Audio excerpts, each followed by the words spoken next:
Olá, pessoal! Vamos retornar para a nossa aula de número 2 do curso Investindo na Renda Fixa, onde nós trataremos de alguns conceitos importantes para a gente dar continuidade ao nosso estudo.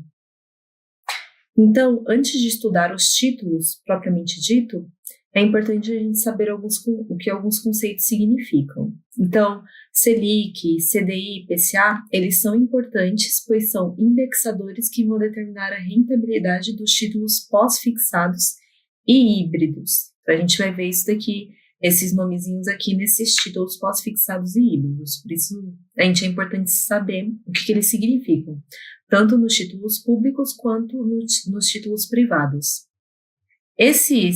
Esses indexadores, eles têm relação direta com a situação macroeconômica do Brasil e no mundo e permitem fazer algumas projeções para investir melhor. E além disso, alguns títulos, eles são assegurados, os títulos privados, né, eles são assegurados pelo FGC, que é o Fundo Garantidor de Crédito, em caso de falência da entidade emissora. Então, por isso é importante, né, a gente conhecer como que funciona o FGC e quais que são os limites de crédito em caso de falência do órgão emissor. Então, vamos iniciar pela taxa Selic. A taxa Selic ela é a taxa básica de juros da nossa economia. Ela serve como referência para cálculo na maioria dos juros que são praticados, né, pelas instituições financeiras. O Copom, que é o Comitê de Política Monetária, ele é o responsável por determinar a taxa Selic a cada 45 dias. Então, a cada 45 dias, os membros do Copom, que são basicamente alguns membros aí do Banco Central, eles se reúnem e vão discutir qual que vai ser a nova taxa Selic, se ela vai se manter a mesma dos últimos 45 dias, se vai ser necessário aumentar a taxa Selic ou se vai ser necessário diminuir essa taxa Selic. Então, nessa reunião que eles vão determinar qual que é o valor dessa taxa. E a Selic, ela é determinada de acordo com a tendência da economia e do mercado.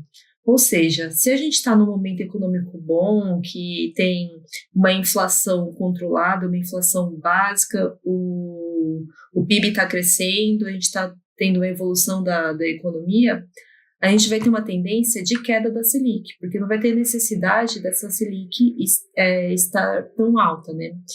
Então, o Copom ele vai diminuir a taxa Selic e essa taxa básica de juros vai ficar mais baixa. Então, o crédito, tanto para a pessoa física quanto para a pessoa jurídica, né, para as empresas, ele vai ficar mais barato, porque esses créditos eles são guiados, né, pela taxa Selic, então se a taxa Selic diminui, na hora que eu for contratar o empréstimo, os juros também vai ser menor, então isso acaba estimulando ainda mais a economia.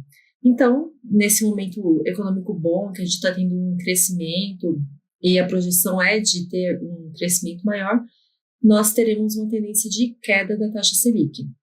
Entretanto, se nós estamos em um momento econômico ruim, com a inflação muito alta, os preços dos alimentos, dos combustíveis aumentando muito, a economia ficando cada vez mais estagnada, então nós temos uma tendência de alta da Selic. Por que a tendência de alta da Selic? Porque a Selic alta ela é uma resposta do Banco Central a esse aumento da inflação. Então, sempre que a gente tiver uma inflação muito alta, o próximo passo é uma Selic alta para justamente controlar essa inflação. Então, no prazo aí de 6 meses a 9 meses de aumento da Selic, é possível a gente observar uma diminuição dessa inflação. Lógico que essa alta da Selic, ela só é preciso que ela dure o suficiente, né, para diminuir essa inflação, senão ela vai acabar tendo mais efeitos negativos a longo prazo. A Selic ela vai influenciar principalmente os investidores, pois os títulos eles pagam o equivalente à taxa Selic. Então, quanto maior a Selic estiver, melhor para os investidores, porque o dinheiro que ele está investindo vai render uma taxa de juros cada vez mais alta.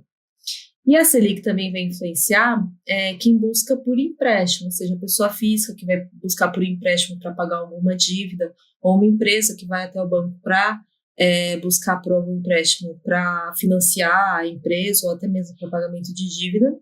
Ele vai observar que se a Selic ela estiver alta, esse valor do empréstimo também vai aumentar, ele vai ficar um empréstimo mais caro, com uma taxa de juros mais cara. Então, resumindo, em momentos de alta da Selic, nós temos um bom momento para investidores e um péssimo momento para quem busca por empréstimo, porque vai ficar mais caro. No momento que a Selic está baixa, o investidor ele não vai ter um grande retorno com seu investimento se ele estiver atrelado à Selic. Ele vai ter que buscar por outros investimentos que tragam um retorno maior do que a Selic, já que a Selic não está compensando. Entretanto, é um excelente momento para quem busca por empréstimo, porque as taxas de juros vão estar menores, e aí o valor que ele vai pagar nos juros pelo empréstimo que ele pegou num banco ou em outra instituição financeira vai ser um valor menor também. Então, aqui nessa imagem, a gente pode ver as principais consequências da nova redução da Selic, né? Então, essa imagem aqui foi publicada no momento da redução da Selic, ali em 2020, né, no início da pandemia. Então, para o consumidor, quando o Copom reduz a Selic, a tendência é que o crédito fique mais barato, com incentivo ao consumo e à produção. Então, você vai incentivar a população a consumir e a produzir mais. Para o investidor, a renda fixa ela vai perder a atratividade, porque o rendimento vai ficar muito baixo, ele vai ter que investir em outros ativos, né, como, por exemplo, renda variável e ações. Para as empresas com juros menores, as despesas financeiras diminuem, portanto, o incentivo para investir em expansão da empresa aumenta. E para o Estado, os gastos com custos e rolagem da dívida pública diminuem. Desse modo, a escalada da dívida perde a força. E se a gente imaginar um momento de alta da Selic, vai ser exatamente o contrário. O crédito vai ficar mais caro, então vai desincentivar o consumidor a comprar itens, né? A renda fixa vai ficar mais atrativa, as empresas vão ter mais dívidas e o Estado vai ter mais dívida pública. Esse gráfico aqui ele mostra a evolução da Selic desde julho de 2016 até outubro de 2021. Então, a gente consegue ver aqui que em julho de 2016 ela estava 14,25%, foi diminuindo até 6,5% aqui em fevereiro de 2018, isso manteve mais ou menos nesse nível durante o ano de 2018, até que chegou em maio de 2019, ela estava 6,5%. Daí ela caiu mais, então aqui, ó, o período de pandemia, né, 2020, foi caindo, chegando até o patamar de 2%, e logo após aqui a fase mais crítica da pandemia, essa taxa de juros começou a subir, até que em outubro de 2021 ela chegou a 7,75%. Agora, no momento que eu estou gravando essa aula, em maio de 2022, a nova taxa Selic do ano, né, que foi determinada pelo Copom, foi de 12,75%. Então, ela está ficando bastante alta. Agora, o CDI. O CDI é a sigla para Certificado de Depósito Interbancário ou Certificado de Depósito Interfinanceiro. Eles são nomes dados às operações de empréstimo que os bancos fazem entre si. Então, aqui o CDI, ele vai ser esse certificado, né, de depósito que acontece entre as instituições financeiras. Então, é só com relação aos empréstimos que os bancos realizam entre si. Isso porque eles têm que sempre fechar o dia com um saldo positivo. Então, se um banco A ele vê que vai ficar com saldo negativo, ele tem que pegar do banco B um empréstimo, né, um dinheiro emprestado, para que ele feche o dia com esse saldo positivo. Então, aí, esse empréstimo entre os bancos também vai ser cobrado uma taxa, né, que vai ser justamente o CDI, ou a gente chama também de taxa DI, tanto faz, certo? O CDI, na maioria das vezes, ele anda lado a lado com a Selic. A diferença no rendimento do CDI e da Selic costuma ficar abaixo de 0,10 ponto percentual. Peço desculpas por interromper sua aula por um breve momento, mas tenho algo importante e vantajoso para compartilhar com você. Se você está gostando desta aula, tenho uma ótima notícia. Agora, você pode levar sua experiência de aprendizado para o próximo nível fazendo sua matrícula em nosso site. Ao se matricular, você terá acesso exclusivo a uma série de benefícios. Primeiro, você pode baixar a apostila completa do curso em PDF, perfeita para acompanhar as aulas e revisar o conteúdo sempre que precisar. Além disso, ao concluir o curso, você terá a oportunidade de adquirir um certificado de conclusão, um grande passo para o seu desenvolvimento profissional e acadêmico. E sabe o que mais? Ao assistir às aulas diretamente em nosso site, você terá uma experiência de aprendizado sem interrupções ou propagandas. Isso significa mais foco e eficiência no seu estudo. Então, não perca essa chance. Clique no link na descrição deste vídeo ou visite nosso site para se matricular agora mesmo. É rápido, fácil e vai transformar a maneira como você aprende. Agora, vamos voltar à aula. Obrigado por sua atenção e nos vemos no site. Ponto percentual ao ano. Então, o valor da taxa DI é praticamente a mesma coisa que a taxa Selic. Sempre é um valor muito próximo. O CDI ele não é acessível para investidor comum, para pessoa física, mas o mesmo é o principal indexador de investimentos de renda fixa. Então, apesar de se tratar de uma taxa de empréstimo entre os bancos, ele se torna acessível para a pessoa física por meio dos títulos que esses bancos emitem para investimento. Então, é muito comum a gente ver os CDBs, né, que são títulos que os bancos emitem, de renda fixa, eles serem atrelados a uma taxa DI ou CDI. Então, rende 100% de CDI, 105% de CDI, 120% de CDI. Então, é muito comum a gente ver isso para os CDBs. Então, aqui, esse infográfico ele trata da diferença entre o CDI e a Selic. Então, o CDI é um empréstimo de curtíssimo prazo, né, entre os bancos, e aqui a taxa Selic também, empréstimo de curtíssimo prazo, mas entre o governo federal e o investidor comum. Aqui é um certificado de depósito interbancário e a Selic ela vai ser um sistema especial de liquidação e de custódia, ou seja, a taxa básica de juros do nosso país. Como eu disse, muitos CDBs eles estão atrelados, né, ao CDI, e a Selic a gente vai ver sendo atrelada aos títulos públicos. Então, no Tesouro Selic, ele vai usar basicamente a variação da Selic como forma de rendimento para pagar o investidor.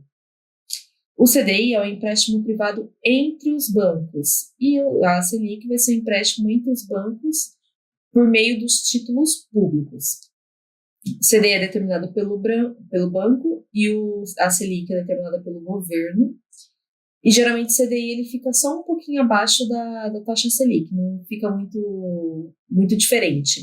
E a taxa Selic ela influencia toda a economia, porque como eu disse, a taxa Selic alta ela vai influenciar na questão dos empréstimos, questão de investimento, questão de dívida do governo, dívida das empresas, então tem uma influência muito grande. E ambos são indexadores de investimento, ou seja, vou ter títulos que são atrelados tanto à taxa Selic quanto à taxa do CDI.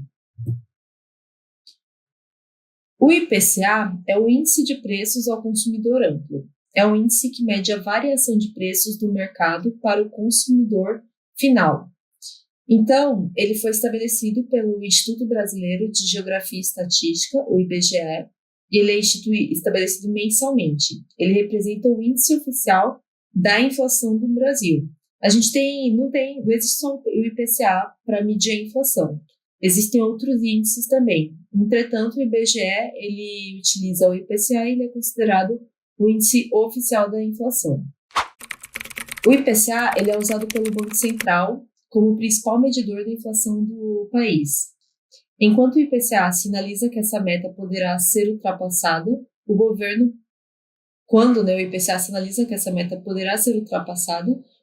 passa a tomar medidas como o aumento da taxa de juros da economia, a Selic, para controlar o movimento inflacionário. Então, como é que o IBGE calcula? Ele pega uma lista aí básica de produtos, né, e vai vendo a variação desses produtos mês a mês.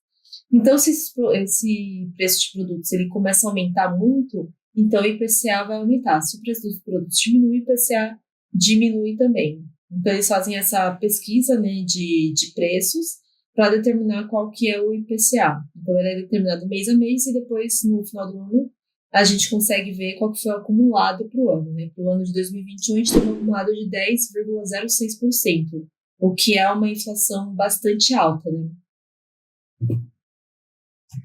Que a gente consegue ver a variação da inflação desde dezembro de 1995 até dezembro de 2020. Então, aqui a inflação começou 22,41%, altíssima, né? Foi variando, chegou aqui em 12,53%, 3,14%, aumentou de novo para 10,67%, e agora em dezembro de 2020 fechou em 4,52%. E aí, em 2021, essa inflação disparou, chegando no acumulado de 10,6%, que eu comentei com vocês. Aqui, ó, a gente pode ver que no período mais crítico da pandemia, a inflação estava bastante baixa, né, bem controlada. E se a gente observar também o gráfico da taxa Selic, nesse período a Selic também estava bastante baixa, estava beirando aqui a casa dos 2%, aproximadamente. Conforme o IPCA foi aumentando, até em abril de 2021 chegar a 6,76%, a Selic também foi aumentando mais ou menos na mesma proporção. Então, aqui a gente tem esses 3 indexadores, né? A Selic, o CDI e o IPCA. Não existe um indexador melhor do que o outro. O que vai depender de qual é o objetivo do investidor. Geralmente, escolher entre o Selic e o CDI não tem diferença na prática, porque as duas taxas não são bastante semelhantes. O CDI só fica um pouquinho abaixo da taxa Selic. Só lembrando que quando a gente fala de CDI, a gente está realizando empréstimo, né, para um banco.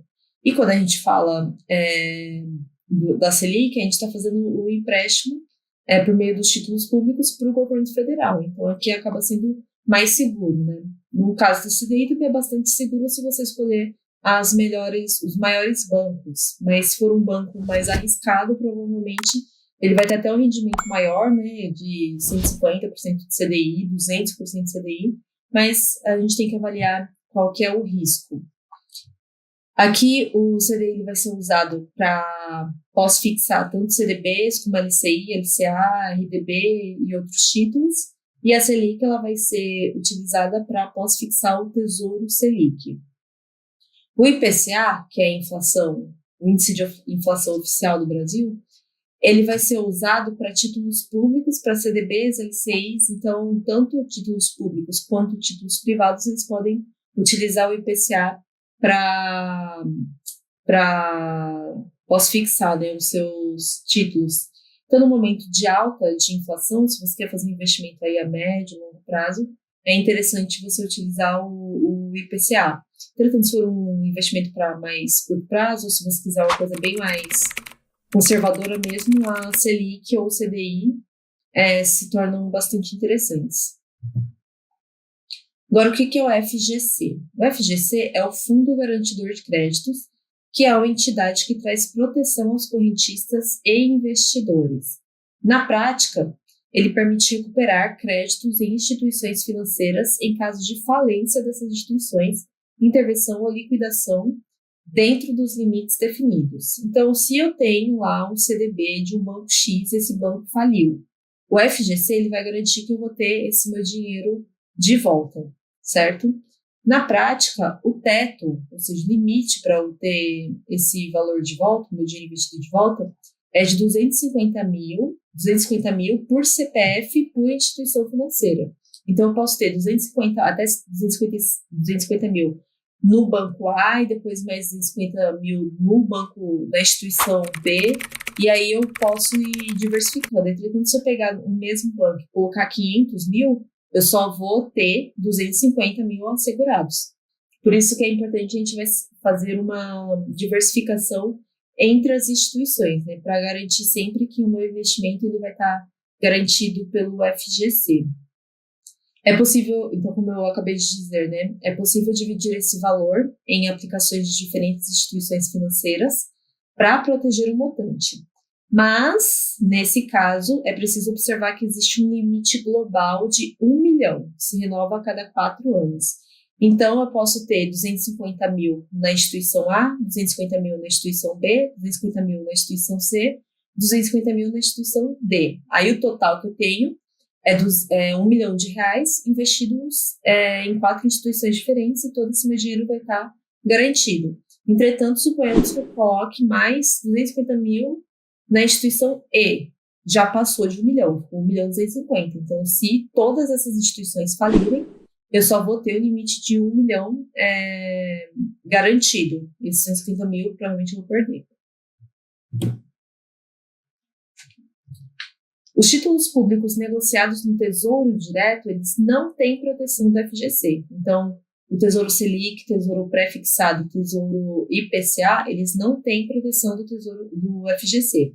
Isso ocorre porque, na prática, a medida nem é necessária, pois os títulos eles têm o chamado risco soberano. Então, na verdade, eles não são garantidos porque não precisa. Porque, como eu já disse na primeira aula, o governo ele vai ter vários mecanismos, né, para conseguir honrar com as suas dívidas. E, por conta disso, não tem a necessidade de proteção do FGC.